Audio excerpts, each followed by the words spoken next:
আজকে তোমাদেরকে নিয়ে যাব লে শহরের খুব কাছে অবস্থিত সে প্যালেস ও মনেস্ট্রিতে। বর্তমানে এই প্যালেসটি রক্ষণাবেক্ষণের অভাবে অনেকটাই নষ্ট হয়ে গেছে। আগে এখানে প্রবেশ করতে এন্ট্রি ফি লাগতো, কিন্তু এখন এন্ট্রি ফি লাগে না। চলো এবারে এই প্যালেসের হিস্ট্রি সম্পর্কে একটু জেনে নেওয়া যাক। এইখানে যে মূল প্যালেসটা আছে সেটা দশম শতাব্দী লাচেন পালগিগণ দ্বারা নির্মিত হয়েছিল, কিন্তু বর্তমানে যে প্যালেসটা আছে আর তার সাথে যে মনেস্ট্রিটা আছে সেটা 1655 সালে দেলদান নামগিয়াল দ্বারা নির্মিত হয়েছিল। এখানে যে মনেস্ট্রিটা আছে তার ভেতরে রয়েছে একটা অষ্টধাতুর শাক্যমুনি বুদ্ধের বৃহৎ মূর্তি, যা লাদাখের দ্বিতীয় বৃহত্তম মূর্তি বলেও মনে করা হয়।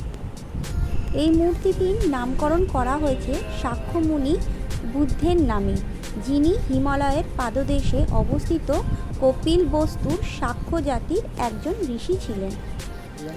এই দেখো, সিঁড়ি বেয়ে ওপর দিকে উঠে একেবারে সে প্যালেসের ওপরে আমরা দাঁড়িয়ে আছি, যেখান থেকে পড়ন্ত বিকেলে সূর্যটা যখন লে শহরে গিয়ে পড়ছে আর দূরের বরফে ঢাকা পাহাড়গুলোর মধ্যে পড়ছে, দারুণ দেখতে লাগছে কিন্তু। এই দেখো, এটাই হলো সেই বৃহৎ শাক্যমণি বুদ্ধের মূর্তি। যারা ভবিষ্যতে লাদাখ আসার প্ল্যান করছো তারা কিন্তু সে প্যালেসে অবশ্যই ঘুরে যেও। ভিডিওটা ভালো লাগলে একটা লাইক করে দিও, চ্যানেলটাকে সাবস্ক্রাইব করতে ভুলো না। দেখা হচ্ছে অন্য কোনো ভিডিওতে।